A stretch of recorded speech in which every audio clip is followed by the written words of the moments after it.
And we are live. Welcome back to Takes by Fans. We got a great show for you today. As always, we are live every single day at noon Eastern. If you want to watch live, head over to twitch.tv/takesbyfans. If you want to watch but not live, head over to our YouTube channel, Takes by Fans. We post all of our shows and clips of the show there on a daily basis. And if you just want to listen, we are on podcasting apps, Spotify, Apple Podcasts, Google Podcasts, IR Radio. So, however you want to watch or listen, we've got you covered multiple ways.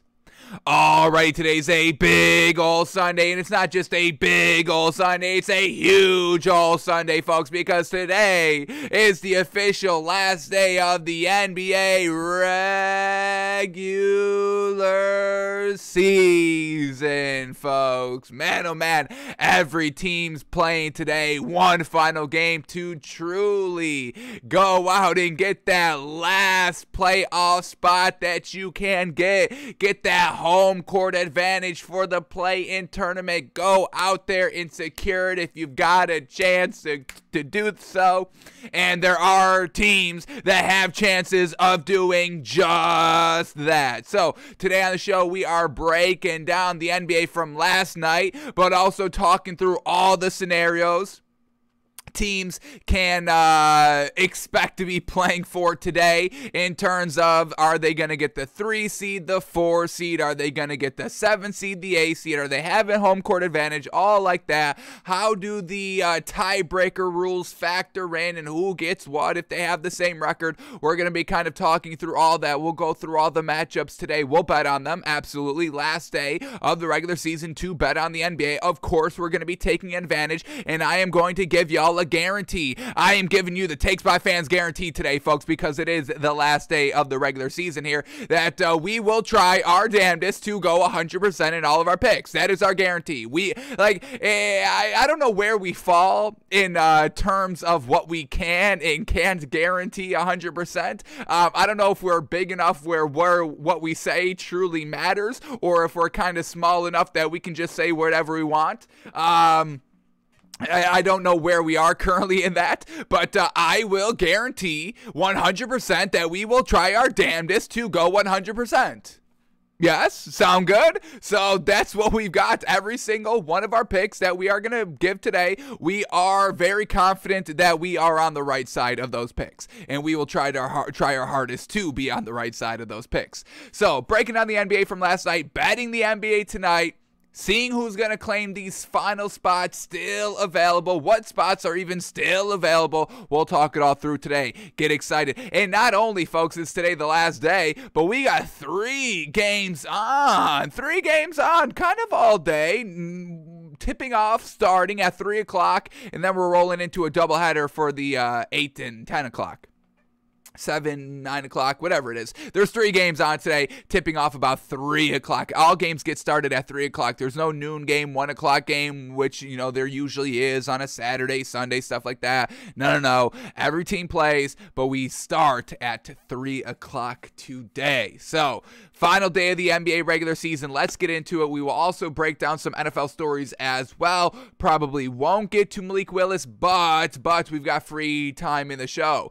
Playing tournaments don't start until Tuesday, folks, so we get a little bit of a day off tomorrow in the NBA. Perfect time for Malik Willis, yes, but we also have to walk through the play-in tournament and the overall playoffs tomorrow as well on the show. So overall message, time is being freed up in the show because we're not having to talk about multiple NBA games on last night and betting the NBA today, so all that. So there will be more time in the show.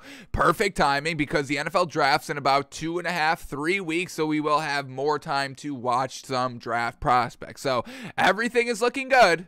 Let's see if it stays that way. But there is also USFL football starting next week as well. So maybe it isn't all lining up. But we've got a lot to talk about, a lot to talk through. So let's start it here. We'll start with the NBA and then transition to the NFL.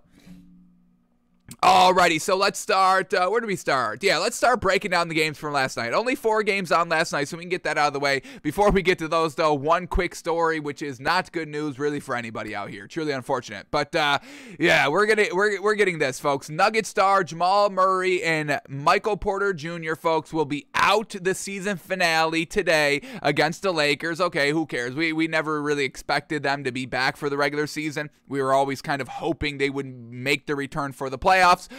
But we also get this as well. Sources say, as of now, they are unlikely to return to action during the playoffs. Womp, womp. And this is just truly unfortunate. I mean, Jokic has been holding it down all year long, as we see. They're the 6th seed. I believe they are wrapped into the 6th seed. I do not believe they can move up or down.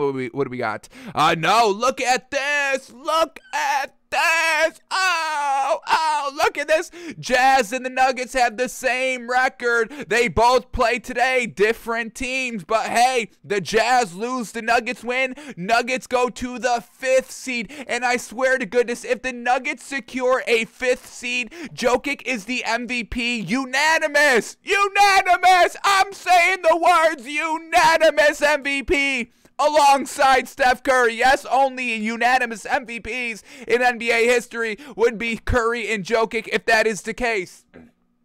So, Jokic holding it down all year long by his lonesome. We really wanted him to have that support heading into the playoffs, but it's not looking very likely, and that is truly unfortunate, folks. Man, oh man, man, oh man. Jokic's best season ever, and Jamal Murray and Michael Porter Jr. are not around for it. Darn, darn, darn. And it's gonna be, we love Jokic, and we want to say, anybody has a chance in the playoffs, but man, oh man, looking at that Suns team, looking at the Grizzlies, folks. Man, oh man, they even won last night. Ja Morant first game back and dominate the Pelicans. Man, oh man, it's just unfortunate for Jokic and the Nuggets. There's more healthier, deeper teams than the Nuggets, and it's unfortunate. You need health and you need depth if you want to win a ring. So, not looking good for the Nuggets, but we can still cheer on Jokic to see how far he can carry this Nuggets team a little bit by his lonesome. Little help here and there, but nothing great.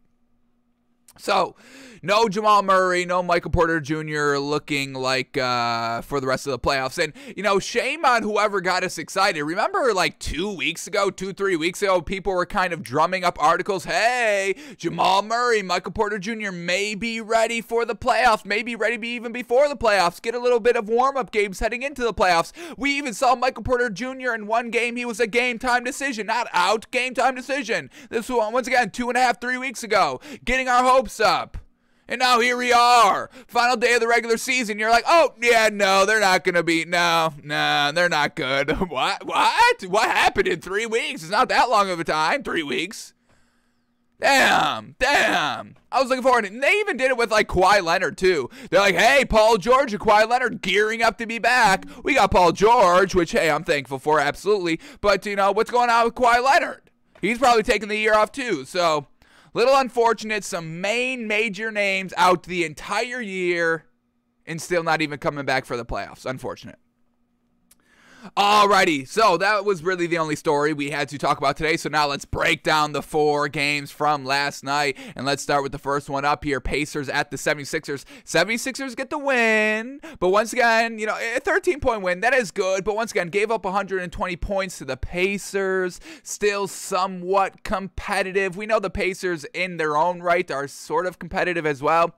Did they cover the spread, though? Did the 76ers cover the spread? When was the last time the 76ers actually covered the spread when they were minus like big time points?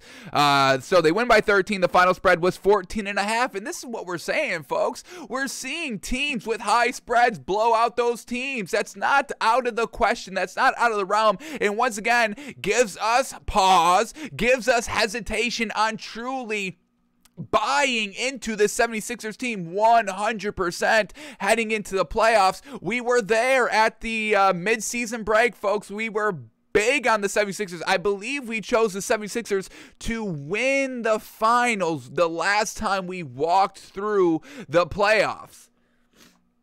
And now I don't even know. I mean, we'll walk through the playoffs once again tomorrow when everything's kind of settled. But I don't know if I can see the 76ers team coming out of the East, winning the finals, and all of that. I'm not seeing it. So, once again, big-time concerns on this 76ers team. Can I Google this really quickly? I don't want to kind of go through the entire... I can. When was the last time the 76ers covered the spread? Has it been a while? Just kind of off the dome, I would say maybe like 2 weeks. They haven't covered the spread in like 2 weeks.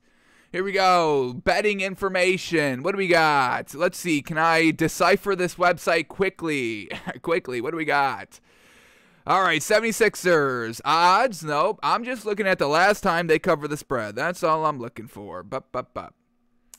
Y'all got that information for me? Does not seem like it. Okay. All right. What do we got here? Action Network usually does good work. All right. So here we go. I mean, this season, the 76ers are 37-43-1 against the spread. I mean, they're not kind of living up to the bar. And, this is... We don't have to put that much stake into, who's covering the spread and who's not. I'm just using this as another example of why. I mean, the list is big, folks, of why we have concerns on the 76ers. Doc Rivers, Joel Fatigue showing up in the playoffs, James Harden, classic playoffs showing up. We know he's not the best, depth and all that. So the list is long of why we're worried about the 76ers. This is just another one. We're seeing the Suns still cover the spread. We're seeing the Grizzlies. The Grizzlies covered 8.5 all the time. They're getting plus 6.5 without John Morant, and they're still winning outright. They've got no problem covering the spread. Let's go to the Grizzlies. Let's bring them up. Let me get this screen. I want to see what the Grizzlies are against the spread. Taking that kind of bar that Vegas is setting for you. Hey, take the game last night. 76ers at the Pacers. All right, to make a neutral game. 76ers, minus 14.5. That makes them even. And they're still not even kind of, covering that spread when they're made even. And, it's a bar. Once again, you don't have to put that much stake into it. But when we're seeing, the list of problems with the 76ers and then seeing what all these other teams are doing, always covering the spread and stuff like that, is just another, data point. Really, that's all it is. It's a data point that we can use to be like, hey, another reason here. We don't have to weigh it that, high or low, but hey, look at this data point and still a little interesting. And that's what we do here on the show. I'm just trying to collect all the data points I can from everything, weigh them accordingly, and, see what comes out our algorithm, So, what do we got here with the Grizzlies, folks? Grizzlies against the spread, Let's see if I can bring this up quicker than we did the other time.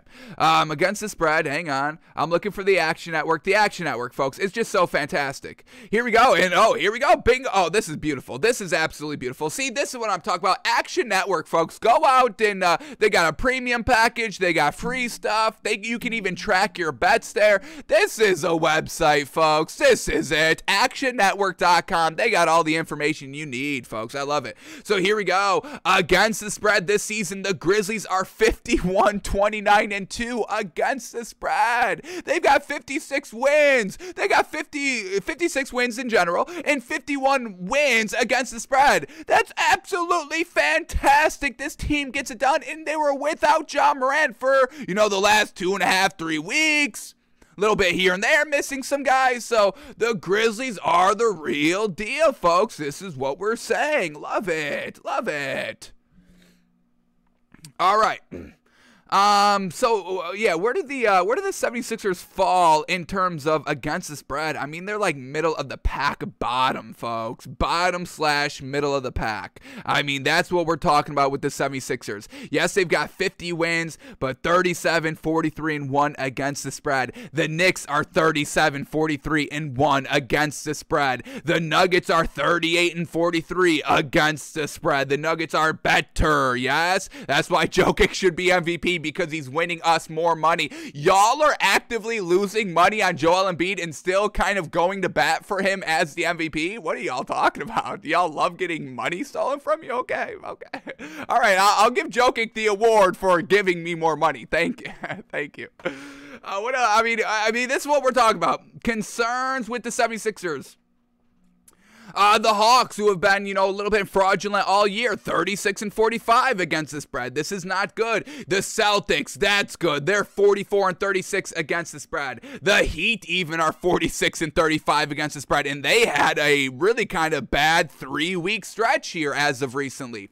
The Suns, 44-37 against the spread. Bingo, bango. I mean, teams are getting it done. Folks, and this is the only thing y'all need to know right here. This tells you everything you need to know. The Bulls, who are the biggest frauds of this entire league, they are 38-1 against the spread. 38-1 against the spread. Disgusting. The Bulls are better against the spread than the 76ers. Get it together, Philadelphia, okay?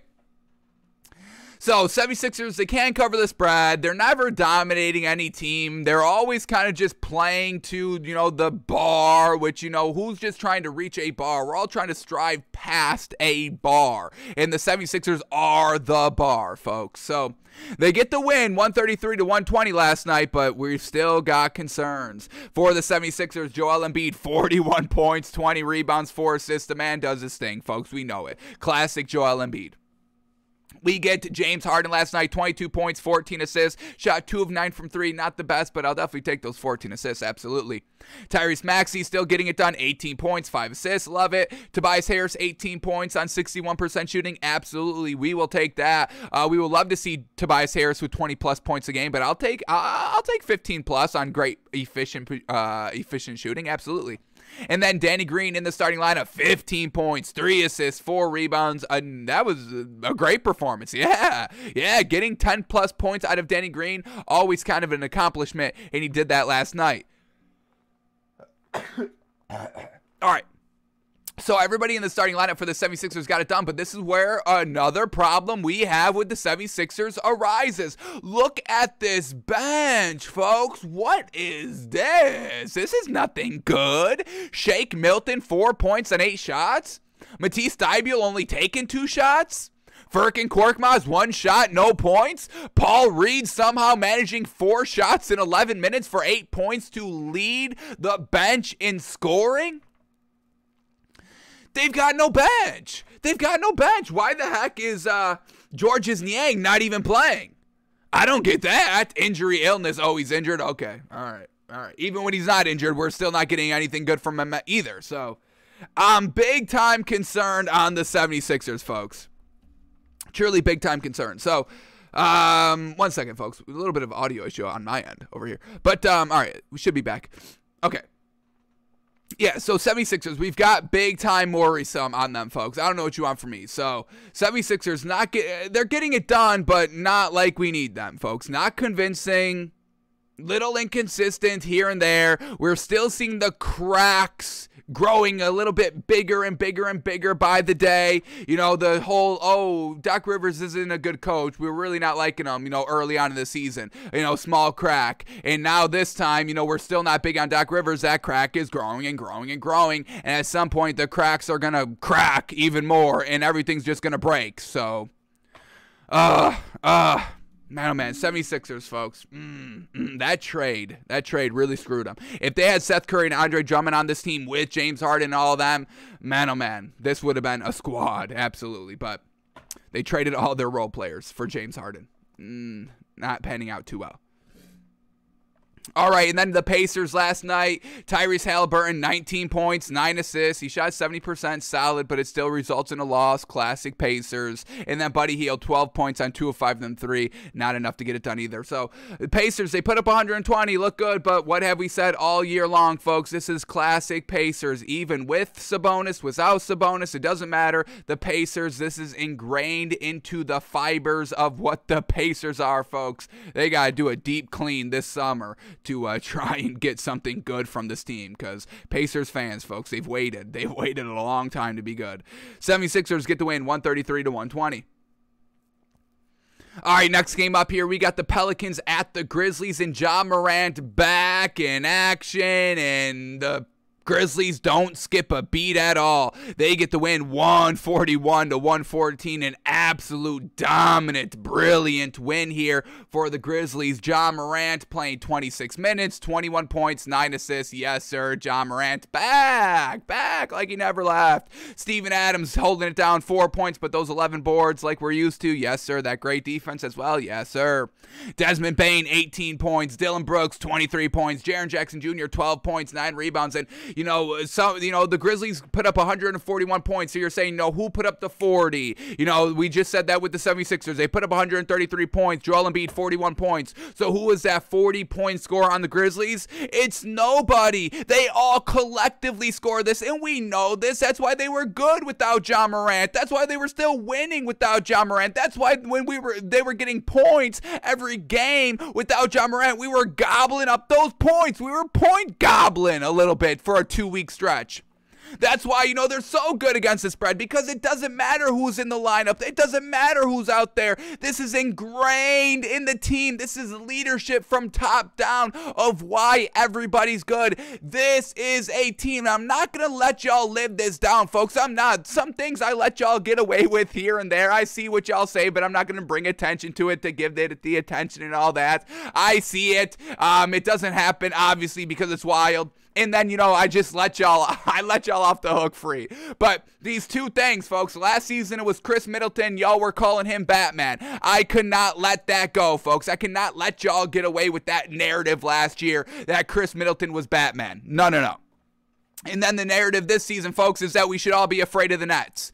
Afraid of the Nets, even though we've never seen them at full strength, even though, it's always, hey, wait till here, wait till we get him, wait till this happens, wait till Kyrie Irving can return to home games. Then you're going to know, yeah, when Kyrie Irving can be consistent out there every single game, yeah, you'll learn then, and then it never comes. I'm not going to be afraid of something that may potentially, maybe happen, maybe in the future if this and that goes right and this doesn't happen. Why would I be afraid of that, folks? Why would I be afraid of that?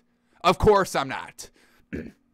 So, this is a team we should all be afraid of. The Grizzlies, because if you lose Ja Morant, you could still get your ass whooped by 30 points. 30 points. You take Kevin Durant off the Nets, oh my goodness, they are the laughing stock of the NBA. They are the new Lakers. Oh my God, LeBron can't get it done by himself with this Lakers team. Oh my God, the Lakers are so trash, garbage. Oh my goodness, you need to blow it all up. I mean, we've all seen what they're talking about with the Lakers, folks. It's not good. It's not good. You would not want to be talked about like we are talking about the Lakers right now. Absolutely not. So, this Grizzlies team, folks, this is who we should be afraid of, folks. Stop it with the Nets. If you lose Kevin Durant, there's absolutely nothing good on that team. And if you lose Kyrie Irving, you could probably still win with just Kevin Durant. But, man, oh, man, we see Kevin Durant truly just kind of bringing this team over the finish line every single game because it goes down to the wire. Kevin Durant just kind of goes crazy in the second half and does his thing. And we've said that. That's the only thing, that's the only player to be afraid of on the Nets. I'm not scared of the Nets team overall, folks. That's not a good team. Yes, they've got Kevin Durant, who's one of the best players in the NBA. I'm scared of Kevin Durant, absolutely. The man's fantastic. But that entire team, no. So stop it with the Nets. Stop it with the Nets. We've been saying it for the last month, 2 months. And if you want us to stop saying it, y'all got to stop saying it first. I say, I feed off of what y'all do. I play off of what y'all say, what y'all do, okay?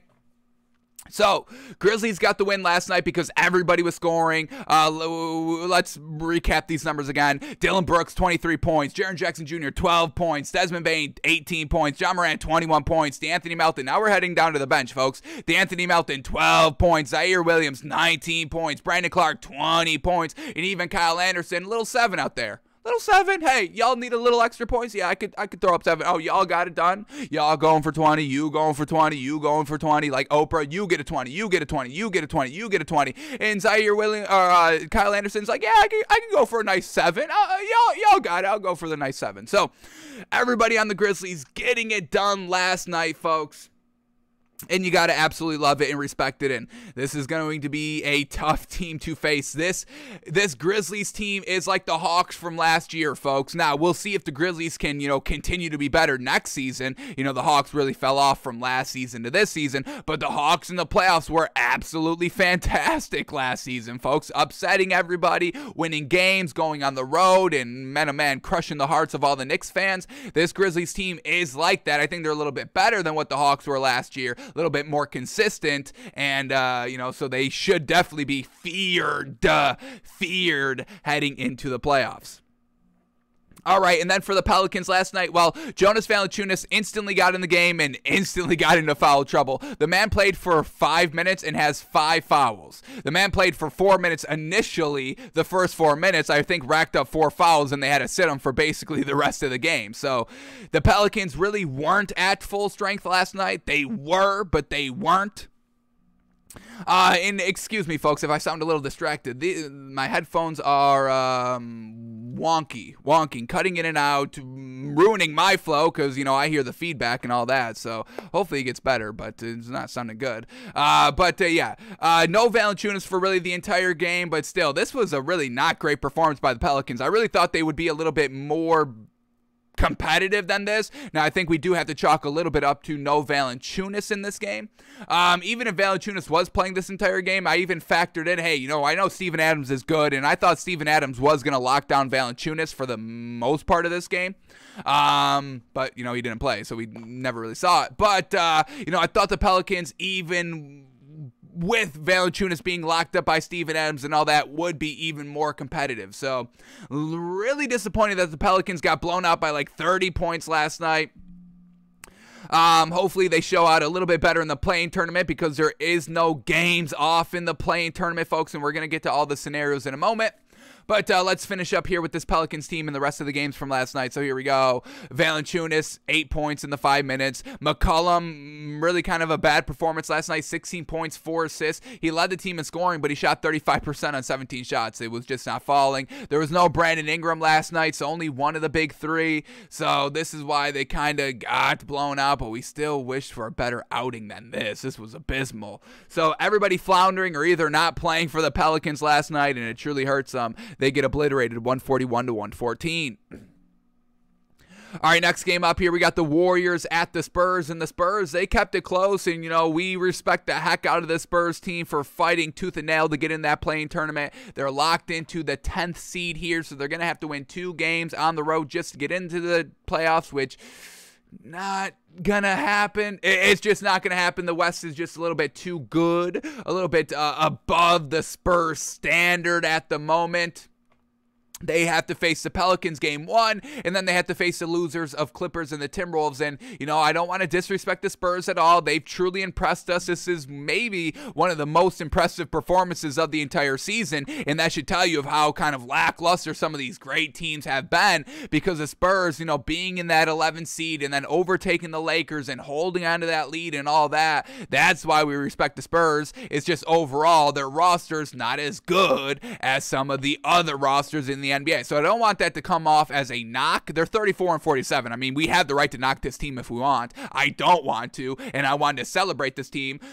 So us saying, hey, you're not going to get out of the play-in tournament. Hey, you can, and you could surprise us, and absolutely I would gush over that if y'all, stunned the Pelicans and then stunned probably the Timberwolves most likely.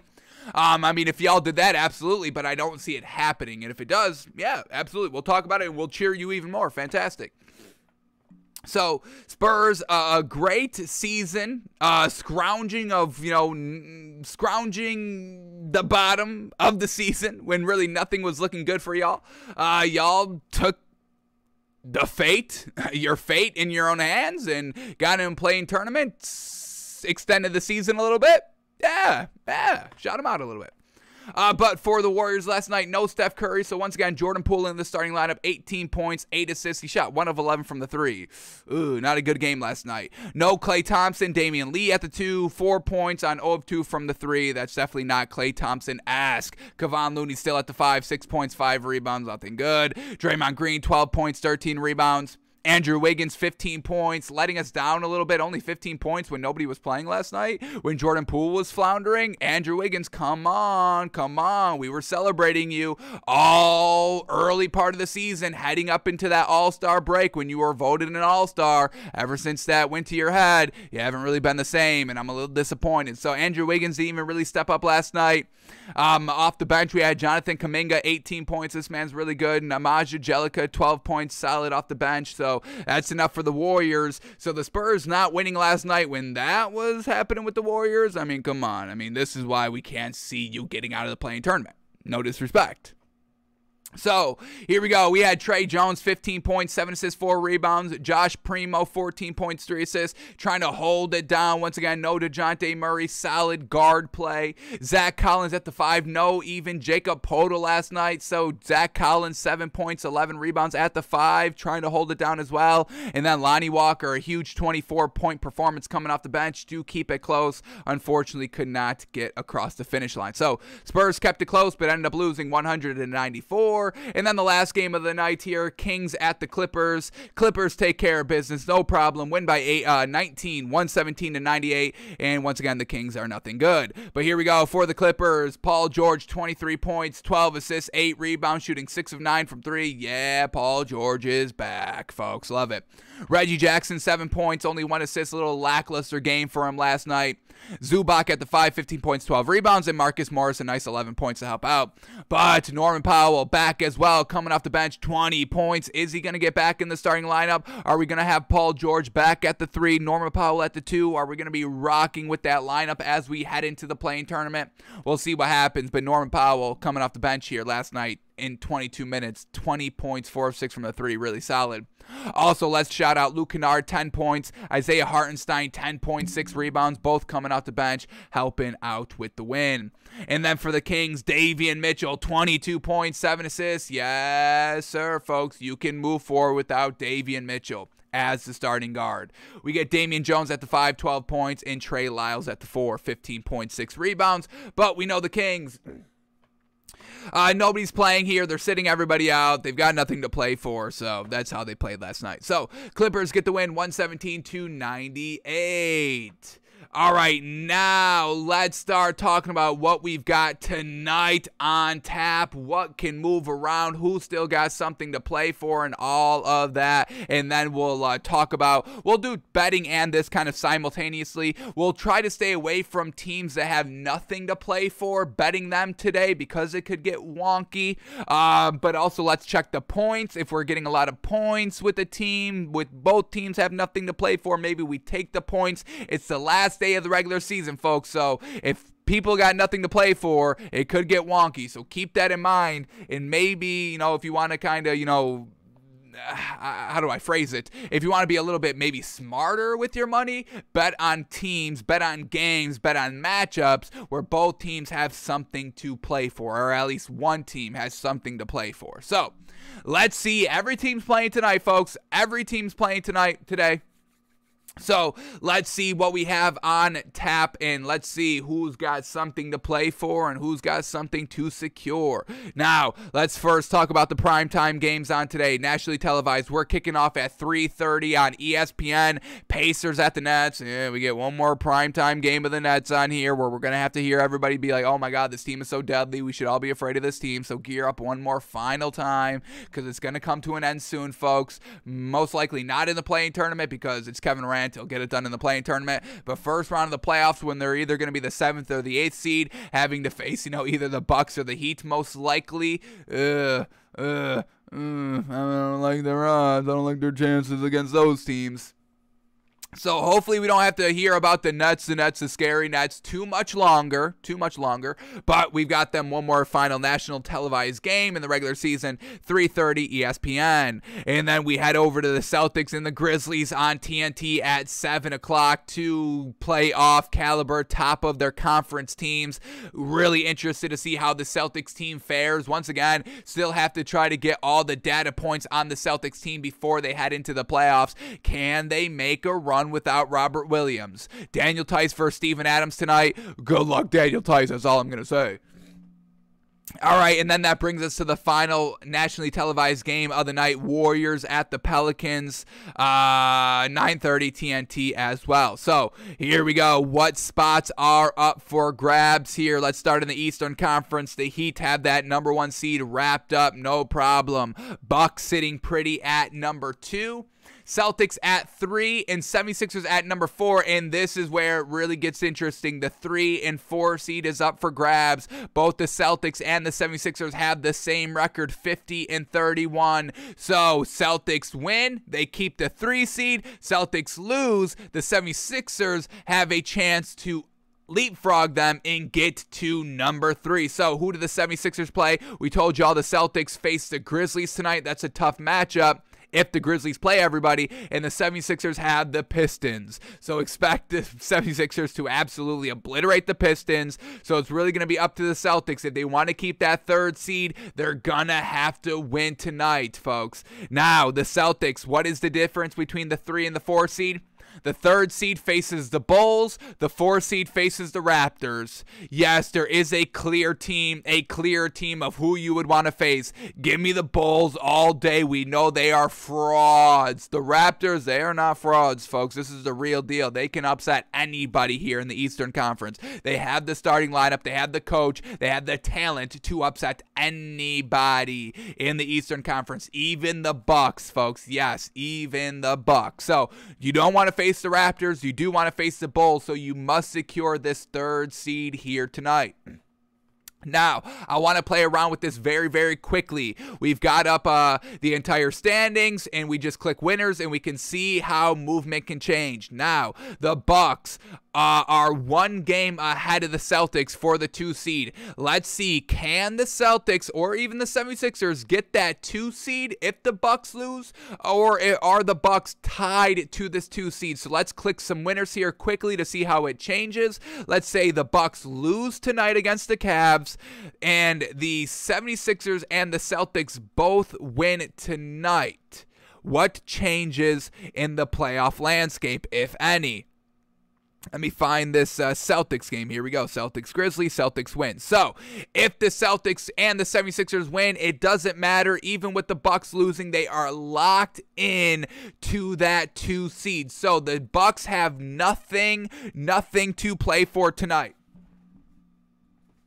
Let me write this down. Let me get a nice piece of paper up here. Yes? Our handy dandy trusted notes, folks. I've got like 8 notebooks, folks, filled of when we started the season on just every single note that we've taken and everything like that. We take notes over here, folks. So here we go. Bucks have nothing to play for. They're locked into #1. Or locked in at #2, excuse me. So Bucks have nothing to play for. So when we're kind of, taking points, talking value, Bucks have nothing to play for. So do they play all their starters the entire game, 1/2, first lineup, first series, something like that? We'll see how they play, but we may have to stay away from betting the Bucks and taking the Bucks altogether because they've got nothing to play for. But that could play good into us because the Bucks face, who do they face? Bucks face the Cavs. Cavs at home. Cavs getting a couple of points. Maybe we take that. Alrighty, what else do we have up for grabs in the Eastern Conference? The 5th seed is locked with the Raptors. The 6th seed is locked with the Bulls. So the only movement in the Eastern Conference is the 3 and the 4 seed. Now, in the play-in tournament, Nets and the Cavs have the same record, so the outcome today will determine who has home court advantage. There is home court advantage for the higher seed. So the Nets are already at that 7th seed, have home court advantage versus the Cavs. So Cavs, Nets both have something to play for. Cavs facing the Bucks. Cavs getting points may be the way to bet today. All right, and then the Nets, we talked about them as well. They've got the Pacers coming up here at 3:30. The Cavs and the Bucks and the Pacers and the Nets both play at 3:30 today. So they can't be like, all right, the Nets, all right, we won, so the Cavs, we won't do anything because we can't move up. We're locked into this spot. So, Cavs and the Nets both playing at the same time, both with something to prove, both with something to play for. Lock up that 7th seed and secure the home court advantage for Game 1 of the play-in tournament. and game 2. All right. And then for the, what else do we got? Let's go back here. And then the 9 and 10 seed here. Once again, they have something to play for as well. Hawks, Hornets. Hawks at the 9 seed. Hornets at the 10 seed. Both have the same record of 49 wins and 39 losses. So, once again, having home court advantage for that first round matchup where you're going to have to face each other. So, there's something for the Hawks and the Hornets to play for tonight as well. Now, I want to see Hawks and the Hornets are only 1 game back from the Nets and the Cavs. Can the Hawks or the Hornets get up to that 7th or 8th seed level? So once again, let's play around with some winners here today. So let's say the Cavs lose to the Bucks, the Nets lose to the Pacers, and the Hawks win and the Hornets win. Can they get those higher 7th and 8th seeds? Here we go. We're clicking on the Hornets. We're looking for the Hawks. Here we go. Alrighty. What is the new seeding here? Nets stay the 7th. Cavs are the 10 seed. So there is a scenario. So the Nets are kind of locked into that 7th seed overall. The Hawks can get to the 8th seed with a win. The Hawks have a tiebreaker over the Hornets. Now let's see what happens if the Hawks lose to the Rockets. Do the Hornets take that 8th seed? The Hornets take the 7th seed? Oh my goodness. Wow, okay, well, there's just a lot of jumbleness going on. So let's phrase it like this. The 7th, 8th, 9th, 10 seed could all be truly rearranged. There's no locked in order. The Nets have the tiebreaker over the Hawks, but they don't have the tiebreaker over the Hornets. So 7, 8, 9, 10, all up for reordering here today. They all have something to play for. So let's keep that in mind as well. East, 7 through 10. All can change. All can change. Nothing is locked into place. So all 4 of those teams have something to play for. Alrighty, so to recap, in the Eastern Conference, 3 and 4 up for grabs, and 7 through 10 all up for reordering as well. Now, and folks, this is what I'm talking about. Getting it done, the back end stretch of the season, final game, second to final game, making the most of these opportunities. This is why we put such a big weight on going out and getting it done the final 2.5, 3 weeks of the regular season, because we know it. Every game matters. We're at the last day of the regular season, and we've got 6 spots that are totally up for grabs, and that's just the Eastern Conference. Shall we talk about the West? I think we shall. So let's head over to the Western Conference. What is up for grabs in the Western Conference? Let's see. Well, the number 1 seed has been kind of locked for the last 3 weeks. So Suns at the 1, Grizzlies locked in at the 2, Warriors at the 3, but the Mavericks are only 1 game behind the Warriors for that 3rd seed. So let's see, can the Mavericks get that 3rd seed, or are they locked into the 4th? Let's quickly take a look. So let's say the Warriors lose tonight to the Pelicans, and the Mavericks win tonight against the Spurs. What do we have order-wise in the Western Conference? We have the Warriors at the 4 seed and the Mavericks at the 3rd seed. So the Warriors, the Mavericks both have something to play for. The 3-4 seed is up for grabs in the Western Conference. Love it. Alrighty, and now look at this, folks. The 5-6 seed is also up for grabs. Jazz and the Nuggets both with the same record, 48 and 33. So far, the Jazz, they do have the tiebreaker, so the Nuggets would have to win and the Jazz would have to lose, but they both have something to play for. The Jazz must go full strength here tonight to get the win, to lock up that 5th seed. What is the difference between the 5th seed and the 6th seed in the Western Conference? Well, currently, we don't know. Because we know the 3 and 4 seed is also up for reordering as well. But The Jazz and the Nuggets will either have to face the Mavericks or the Warriors. Is there really a team I would want to face, one more than the other? I would guess I would want to face the Warriors just because Steph Curry is out at the current moment, maybe for a game or two in the first series. I believe he comes back for the first series, but maybe you get a game or two without Steph Curry. So it's really tough. Warriors and the Mavericks are kind of the same team. Once again, we know the Mavericks live and die by the three. The Warriors have, the Splash Brothers and all that. They've got no big. So Jazz and the Nuggets, Jokic and Rudy Gobert versus, the non-big Warriors and the non-big Mavericks. So maybe it doesn't matter to these teams, who they're facing. But there is still something to play for. You can have the higher seed. Alrighty, so 3, 4 up for grabs, 5, 6 up for grabs in the Western Conference. That's what we love to see. Is the play-in tournament as crazy as the Eastern Conference? Let's quickly check. Well, here we go. The Timberwolves are locked into the 7th seed. The Clippers are locked into the 8th seed. The Pelicans are locked into the 9th seed. The Spurs are locked into the 10th seed. So, Pelicans, nothing to play for. Let's write this down. Timberwolves, Clippers, T-Wolves, Clippers, Pelicans, Spurs, nothing to play for.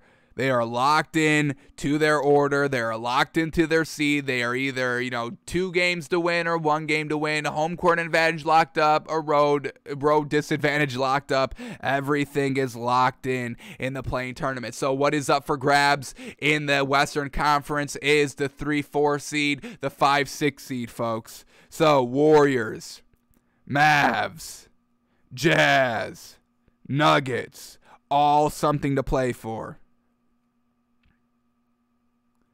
So now that we've got everything like that taken care of business, now let's see what the odds are in the NBA tonight. Teams with something to play for. Yeah, maybe we bet on them, and yeah, maybe we swallow a lot more points than what we are kind of usually comfortable with. Maybe we're getting great value, all of that. Let's see what we're getting. Here we go. All right. I just had to finish those notes down. Okay. So now that we've got all those on the record, got them written down on our notes, set them on the record here, let's find out where that value is today. Once again, we had to do this to not get bamboozled, swindled by the value today. Because if, we got like the Pelicans, Pelicans +5. If we saw Pelicans +5, we'd be like, oh my God, that's great value. Oh my goodness. But the Pelicans don't have anything to play for. So they don't go full strength. They don't even play anybody. So the +5 is not good value in hindsight. So here we go. Let's see where the value is. Every team's playing tonight, folks. Let's see what we have for today. Here we go. All right. Is that enough lead up, folks? Was that enough? All right. Here we go. Is that enough? All right. Let's go over there. Is that enough? All right. Here we go, folks. For real this time. Here we go. First game up. Pacers at the Nets. Pacers +16. Nets -16. Well, we know the Nets do have something to play for. Nets win. They secure the 7th seed in the Eastern Conference. So Nets -16. Well, let's check the ins and outs first. Let's not get crazy here, right? Let's check the ins and outs. Obviously loving the Nets -16 here. Pacers, now they are decently competitive. So +16 still seems like maybe we can kind of find an angle to work with the Pacers +16, but this is the Nets. First game of the day here, 3:30, ESPN, all eyes on them. Go out and secure that 7th seed. I mean, if they can't get up to win this game and dominate right from the first whistle, I mean, we want them in the playoffs. Come on, folks. So for the Pacers, we get Goga Bitadze, a game-time decision. And for the Nets, Goran Dragic out. Seth Curry, a game-time decision. And Ben Simmons, not ready to make his debut either. Womp womp. Let's see if we get any concrete information on Seth Curry here. Let's go to NBA Fantasy Labs. Kobe White is out today for the Bulls. Unfortunate. What else do we get? Goga Bitadze, questionable Sunday, 11 minutes ago. James Harden, questionable. James Harden, questionable when you have a chance to wrap up that third seed? Is that what we're talking about with the 76ers? 3rd seed here in the Western Conference? 3rd or 4th seed, and James Harden is questionable? What the hell? What is there to question? What is there to question? Joel Embiid questionable. What the hell is going on here? Why is everybody questionable when you have a chance to potentially get the 3rd seed? The Celtics are facing the Grizzlies. There is a chance they lose that game. Unbelievable if you're questionable. Once again, leave it to the 76ers to be questionable in a big meaning game. Of course, add that to the laundry list of why we're concerned about this 76ers team. Damn them. Damn them. The hell is that? All right, so let's keep that in mind when we're betting the 76ers today. But overall, back to the Nets. I got to swallow the 16 here. Y'all know we don't love these big numbers, but Pacers, nothing to play for. Nets, hey, let's get home court advantage. Let's take care of business. Let's get that 7th seed.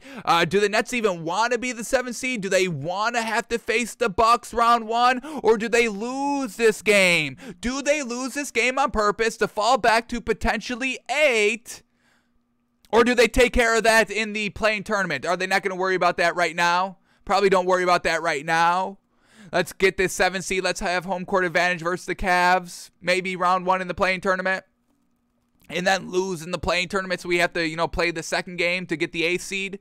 Because I know the Nets don't want to face the Bucks. I think that is kind of clearly known. What happened last year, they lose. What happened, a few weeks ago, they lose. I don't know if this Nets team wants to face the Bucks round 1. So do they kind of try to not get the number 7 seed?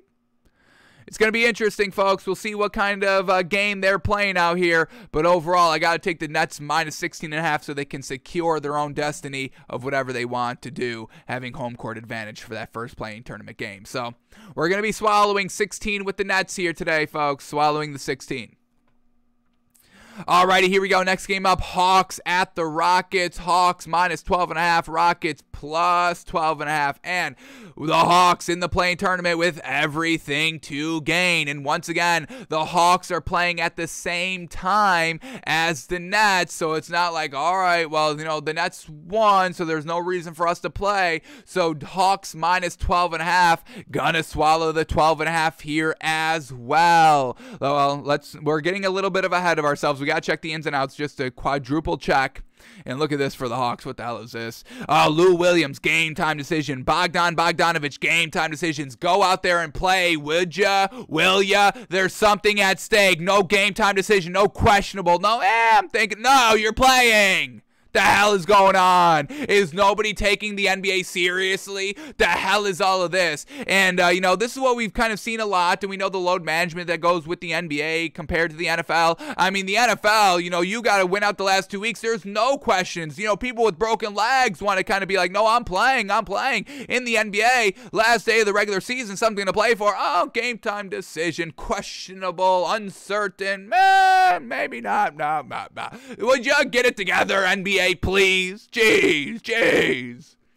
All right, then for the Rockets, what do we got? Christian Wood, he's been shut down. Jalen Green, game time decision. But at the end of the day, Hawks minus 12.5 must go out and win this game. We got to bet on that, folks. Rockets, maybe mail it in, maybe they don't. They've got, a narrative. There's a narrative surrounding this Rockets team right now that I don't know if I truly agree with. They've got some nice, real good players. Obviously, Jalen Green's really kind of been stepping it up here. But, a lot of people are kind of like, oh, this Rockets team is going to be dangerous in the future because all these kind of players are playing good with nothing to play for. Or they're playing good while losing with nothing to play for. I mean, I can't take you being good with nothing to play for. I can't take your performances that are good with nothing to play for. I can't really take that into account of why we should be afraid of you next season. So, I'm not buying into this kind of, the Rockets have a super team next year. I'm not buying into any of those narratives floating around. So I'm taking the Hawks minus 12.5 here, folks. Something to play for. Gotta swallow the points today. All right, then we get the Wizards at the Hornets. Once again, something to play for. All 4 play-in tournament teams playing in the early window today, folks, for a reason. Adam Silver not letting any of these teams kind of get a little peek. Oh, they won. We have nothing to play for. Let's shut it down. No. All playing at the same time. So, Wizards at the Hornets. Wizards plus 13. Hornets minus 13. And look what they did, folks. They shut down Porzingis for the rest of the year. They did that in their last game. But Porzingis out. Kyle Kuzma done. They're done. KCP out as well. So all 4 good players that they had, Beal, Kuzma, KCP, and Porzingis, they're all not playing. They're all shut down. So, of course, we're not taking the Wizards plus the 13. And then for the Hornets, Gordon Hayward is out, but he's been out for the entire year. He got back one game, back out for the entire year. Who cares? So, Hornets minus the 13. We're swallowing those points. And then here we go, the Bucks at the Cavs. And look at this, folks. If this doesn't tell you the Bucks aren't playing anybody, well, the Bucks aren't playing anybody. There it is. That's us telling you. Bucks plus 7.5. Cavs minus 7.5. Yeah, do you see what is wrong with this picture? You know, if we all knew, you know, maybe the Bucks have something to play for. We didn't check, you know, who has something to play for. Bucks plus 7. I'm gushing, folks. I want to say this word, and I know it could get graphic, but I'm sorry. I'm creaming. I'm creaming over the Bucks plus 7.5. If I didn't know that the Bucks didn't have anything to play for, I'm creaming over the value. I'm not gushing. I'm creaming over the value. Okay, folks. All right. For the Bucks, Brook Lopez, game time decision. Serge Ibaka out. Chris Middleton, Giannis, Bobby Portis, all game time decisions. Wink, wink. They're not playing. Or maybe they start and only play the first series. They're not playing, folks. And then Grayson Allen also out. For the Cavs, just Jared Allen is out. So we get Evan Mobley good to go. Jared Allen's not playing. So the Cavs with something to play for at full strength versus the Bucks with nothing to play for at no full strength with no good depth at their guard. It's going to be a lot of Patty C out there. A lot of Patty Connaughton out there. Is that who we're betting on versus Darius Garland and Evan Mobley? No. So Cavs minus the 7.5 here. We're taking that as well. So all play-in tournament teams, we are swallowing their big old spreads. They're facing against lackluster teams. I mean, just take the last day of the season out of it. Take, something to play for, nothing to play for. Take that out of it. These are the teams that the play-in tournament teams are going against, folks. The Pacers, the Rockets, and the Wizards. Let's not bring up the Bucks because obviously, they don't go along with the story that we're painting right here. But, the Pacers, the Rockets, and the Wizards, they're all not good to begin with. Now nothing to play for, superstars shut down, all that, going against teams with everything to play for. We got to swallow the big spreads here, folks. We got to do it. So, we are officially taking in the early window the Nets minus 16, the Hawks minus 12.5, the Hornets minus 13, and the Cavs minus 7.5. Feeling good, feeling good. Alrighty, now let's check out the later window. Any other good value to be had? Let's see. We already got 4 good ones, so we don't need to push anything. But let's see what else we got on tap tonight. First one up here. Pistons at the 76ers. Pistons plus 10, 76ers minus 10. And once again, 76ers do have something to play for. There is an opportunity where they get that 3rd seed. And once again, you do not want to face the Raptors round 1. And currently the Raptors are the 5th seed. They are locked into that 5th seed. So whoever's the 4th seed, that's the worst position to be in the Eastern Conference. The worst position besides, 7 and 8 where you have to face, the Heat and the Bucks. So you do not want to face the Raptors round 1. The Bulls round 1 is the easiest matchup in the NBA. Easily. So here we go. 76ers and the Pistons. What are we getting with the 76ers? And we just saw this spread change. It is unavailable on the score, so it seems like this odds may have just changed. Are we getting any concrete news on our mans? Joel Embiid and James Harden game time decisions. Wow, so actually, well, let me paint you this picture here. So how we're saying that Joel Embiid and James Harden are game time decisions, right? This line started, this opened up at 76ers minus 12, folks, and now it's 76ers minus 10. Do you see this line is changing? These players may not be playing today, folks. How crazy is that? Georges Niang is already ruled out, and James Harden and Joel Embiid are both game time decisions. For the Pistons, we get Cade Cunningham, a game time decision. We already know Jeremy Grant's been shut down for the rest of the season. So, Cade Cunningham, game time decision. James Harden, Joel Embiid, game time decisions. I cannot swallow 10 here with James Harden and Joel Embiid out. Even regardless if Cade Cunningham plays or doesn't play, this Pistons team has been scrappy all year long with their stars, without their stars, something to play for, nothing to play for. This Pistons team has had nothing to play for the last 2.5, 3 weeks, folks, and they were always competitive, even, with that being said. So we're going to stay away from this game. 76ers, they need a win. This is really kind of a winning game here, especially who the Celtics are going against.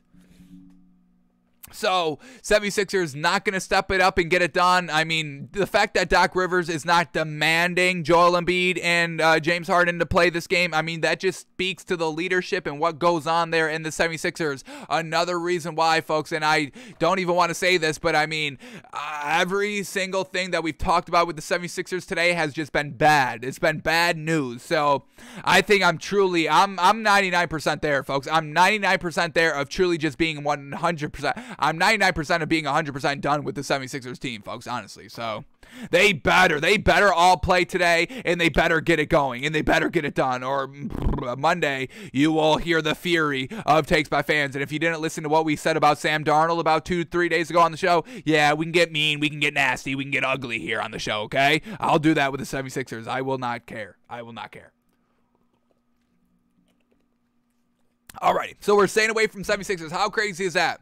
We've taken every other game up until this moment because teams have something to play for, and we can't even bet the 76ers minus 10. Unbelievable. All right, here we go. Next game up, Heat at the Magic. Heat minus 10, Magic plus 10. Two teams with nothing to play for. Can you say it with me? No, thank you. Will pass. Will pass. A big ol' Survey says, are we betting on the Magic in the Heat game? All right, alrighty, Jefferson family. We've got the top 8 bets we are going to be taking on the board today. All right, top 8 answers on the board. What are you going with? We're going to be going with Heat at the Magic. You're betting on Heat at the Magic. Survey says, betting on the Heat and the Magic. Jefferson family, what are you talking about? Betting on the Heat and the Magic. Are you crazy? Do you not listen to the show? Of course we're not betting on the Heat and the Magic. Strike it up, Steve. Strike it up, Steve. So, Heat and the Magic. No thank you. No thank you. Then we get the Raptors at the Knicks. Raptors, Knicks, nothing to play for. Jefferson family, are we betting this game? Survey says, no, we're not betting Raptors Knicks. Don't care that it's Raptors minus 5. Nothing to play for. We're staying away from it. Here we go. Jefferson family. This answer may be on the board. Here we go. Celtics at the Grizzlies. Celtics minus 5.5. Grizzlies plus 5.5. All righty. This is kind of what I like to see, but let's see who's playing and not playing for the Grizzlies and the Celtics. For the Celtics, everybody's going to go keep up that number 3 seed. They do not want to face the Raptors, and I can guarantee you Ime Udoka is preaching, hey, we do not want to face them. We'll face anybody, but we don't want to face this team right now. We want the Bulls. And the Celtics play at 7 o'clock. The 76ers play at 7 o'clock, so there's no kind of score peaking. Hey, 76ers, we got nothing to play for, blah, blah, blah. No, playing at the same time. So Celtics minus 5.5 looking good, but we got to see who's in and out for the Grizzlies. We get Jarrett Culver, game time decision. Santi Aldama, game time decision. Killian Tilly, game time decision. Tyrell Terry, game time decision. Now, what does that all mean? Everybody may be playing for the Grizzlies here, folks.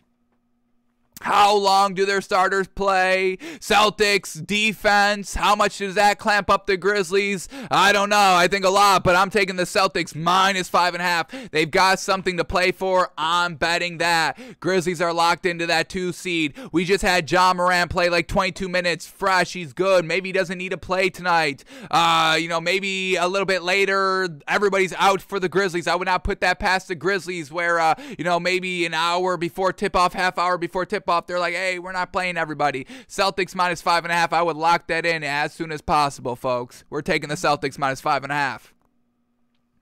All right, next game up here, we got Bulls and the Timberwolves, 2 teams with nothing to play for. Are we betting this game? Survey says, no way, no thank you. Bulls plus 6.5. Isn't that funny that they're giving the Bulls plus some points there? That's how bad they are. All right, next game up, we got the Spurs at the Mavericks.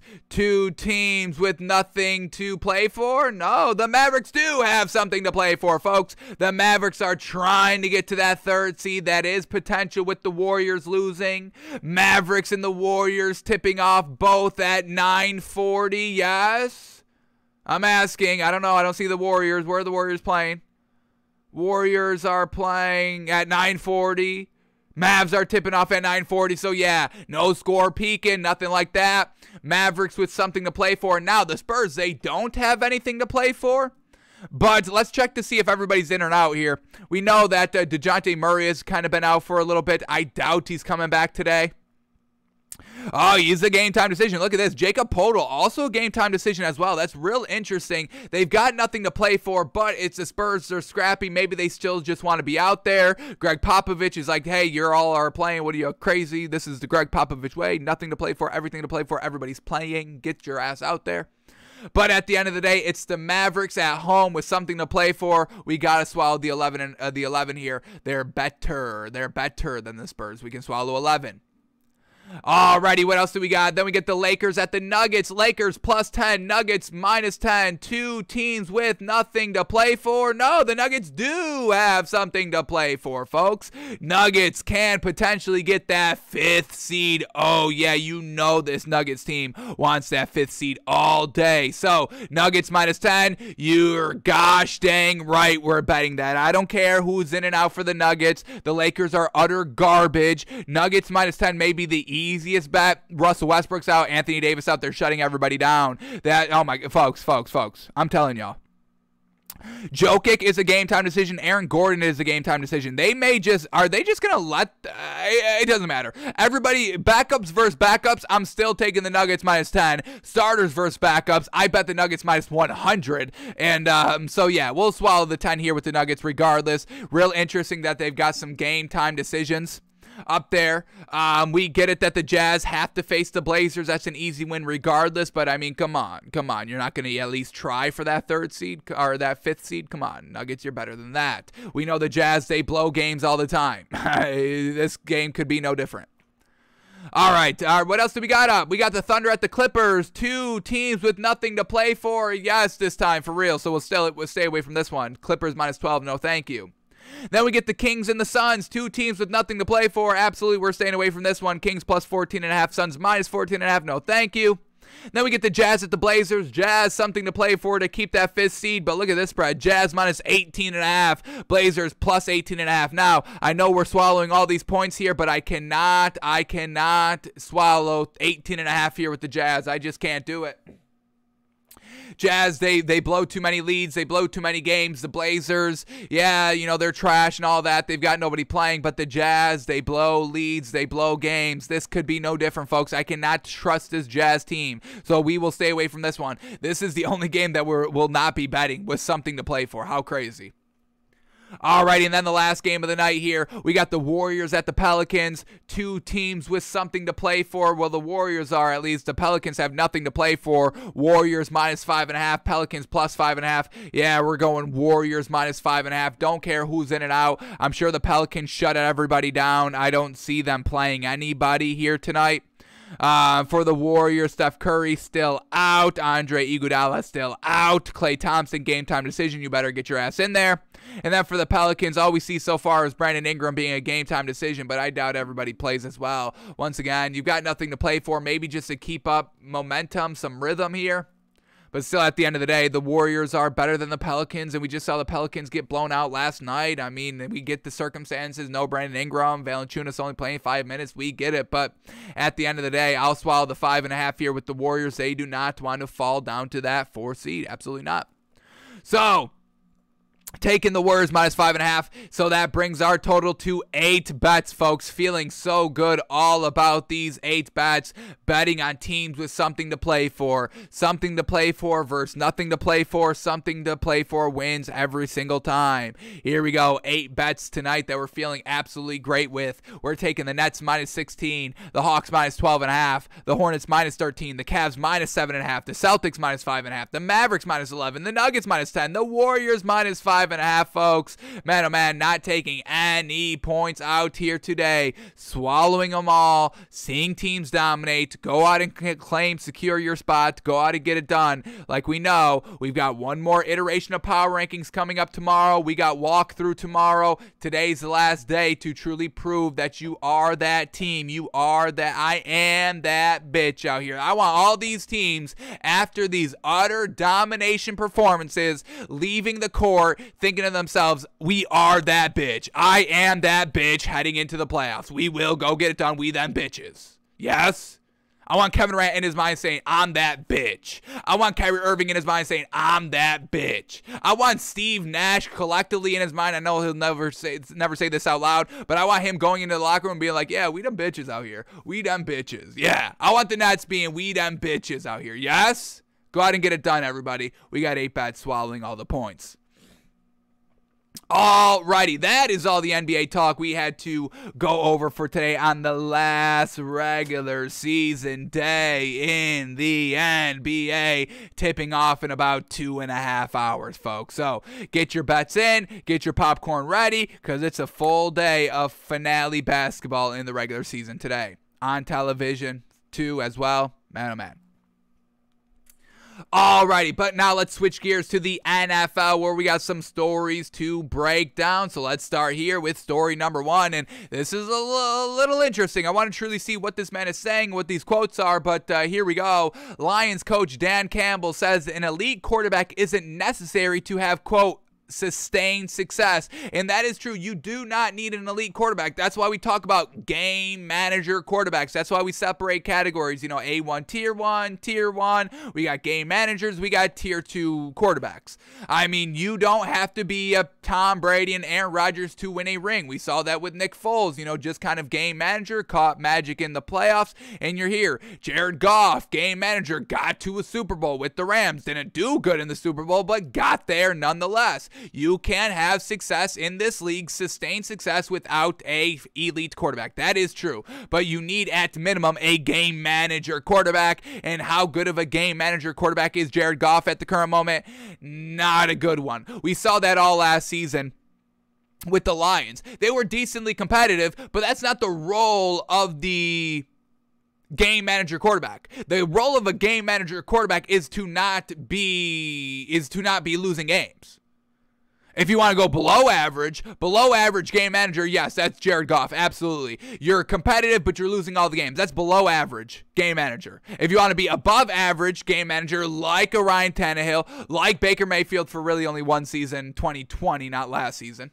But if you want to be above average game manager like Ryan Tannehill, you win the close games. You get to the playoffs. You get to an AFC championship game. I mean, you get to those. That's above average game manager quarterback. Jared Goff last season, losing all the close games, couldn't score in the red zone at all to save his life. He is not above average game manager. What you need outside of an elite quarterback to have sustained success. Now, also, before we get into this article, who was for Jared Goff and who was against Jared Goff after the season ended? Remember, we heard Dan Campbell say, yeah, I'm cool with having Jared Goff be here next year. Absolutely. There was really no thought in Dan Campbell's mind of moving off of Jared Goff. That's kind of how it came across to us when we read that story. So Dan Campbell is in on Jared Goff for the season. Who was against him? The general manager. We heard the general manager say, yeah, you know, Jared's our guy right now, but we need something better. We may bring in a couple of guys here to, you know, get the urgency up a little bit, get, you know, the pushing, you know, number 2 pushes number 1, all that. Get the competition, quarterback competition, you know, involved a little bit more. So the general manager is thinking about bringing in quarterbacks where Dan Campbell's like, yeah, no, I'm cool with Jared Goff. So Dan Campbell saying, hey, we don't need an elite quarterback to have sustained success. Maybe him going to bat for Jared Goff of keeping him in Detroit. So let's go into this article just to truly see what we're getting here with Dan Campbell, how much he truly believes in Jared Goff, and if they are set on keeping him as the starting quarterback no matter what happens. So here we go. Let's read the first lead up to the first quote. Here we go. In the search for the Detroit Lions' future quarterback, Coach Dan Campbell took a different view. That quarterback doesn't need to be elite for the team to find success. Yes, we know this. Says, quote, no, I don't think you need that. I think that those guys like that are obviously they're special and they certainly can give you a better chance, but no, I don't believe you have to have one of those guys to have sustained success. Yes, I agree with that. You don't have to. It obviously makes it easier. I mean, not having an elite quarterback, so now the coaching needs to do better, the offensive line needs to do better, the receivers, the running backs, they all need to do better, and you better hope you got a good-ass defense to help out with that lackluster passing offense set by that non-elite quarterback. What makes the Browns so good, especially in 2020? That defense, that running game was all good, picking up the slack of Baker Mayfield. What has been going on with the Titans? I mean, Derrick Henry carrying the load offensively for Ryan Tannehill just to kind of be that above average game manager. That Titans defense, always real solid. Mike Vrabel, coaching his ass off. All of that working out. So yes, you can have sustained success without an elite quarterback, but everything must be great. Dan Campbell, he did pass our kind of test for him year one, so we can buy into Dan Campbell, but everything else on this Lions team is not good. They don't have the pieces. They've got the line. The line is good. The offensive line is good, but they don't have the weapons, receiver, running back wise, to help out. They don't have that kind of elite defense to help out. All they have is a solid coach. That's really it. So they are missing some pieces still of winning and having sustained success without an elite quarterback. All right, what else do we get here? Next, final quote, final lead up. Here we go. The Lions appear content to head into the 2022 season with Goff under center and wait until next year to go after their quarterback of the future. Campbell even heaped praise on Goff for how he finished the 2021 season for the 3-win Lions. And once again, this is how we knew Dan Campbell was going to bat for Jared Goff, because he's already been gushing about Jared Goff, and doing good and he kind of said he's been getting better, as the season progressed. I didn't see him really get any better. And we've also seen, their relationship, Jared Goff, Dan Campbell, when they won their first game together. Jared Goff instantly runs to Dan Campbell. Dan Campbell immediately runs onto the field to, meet him halfway to celebrate the win together. It's fantastic. You need that relationship. We'll talk about quarterback. Are we talking about quarterback head coach relationship a little bit later in the show? Maybe. But quarterback head coach relationship here in Detroit, it's pretty good.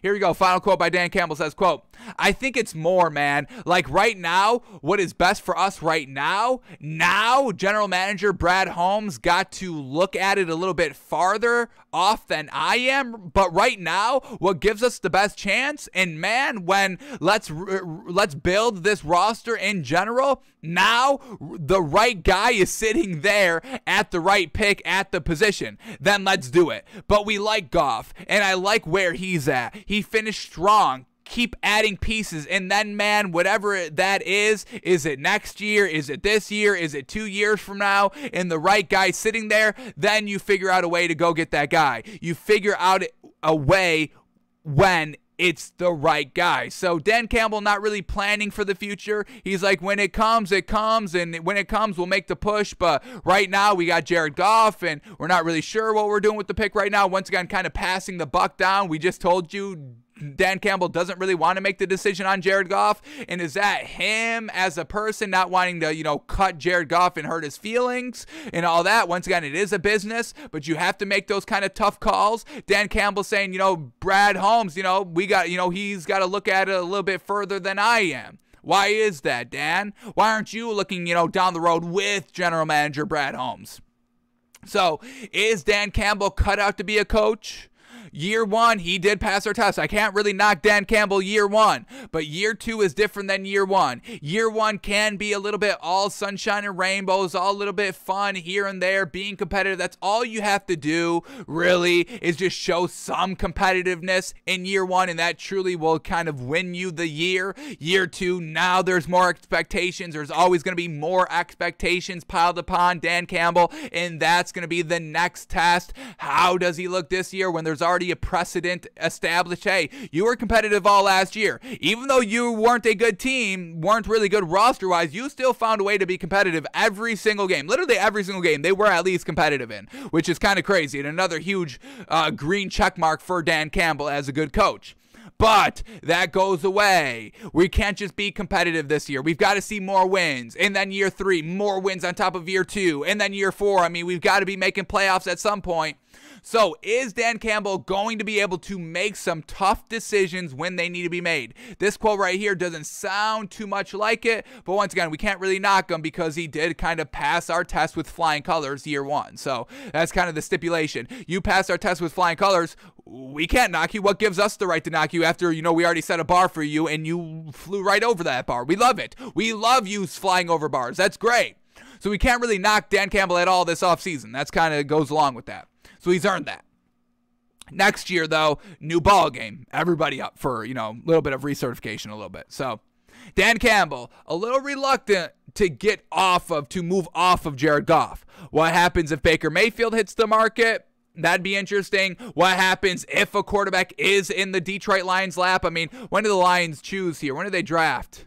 They choose number 2. They can get whoever they want. Malik Willis is out there. So the fact that Dan Campbell's saying, hey, if the guy comes, are they not even looking at this year's draft class? Why? And why not? If they are, why? Why not? What do you got going on? You believe in Jared Goff so much you don't want to kind of take a risk on Malik Willis or any other, quarterback, Kenny Pickett? You don't want to take a Baker Mayfield?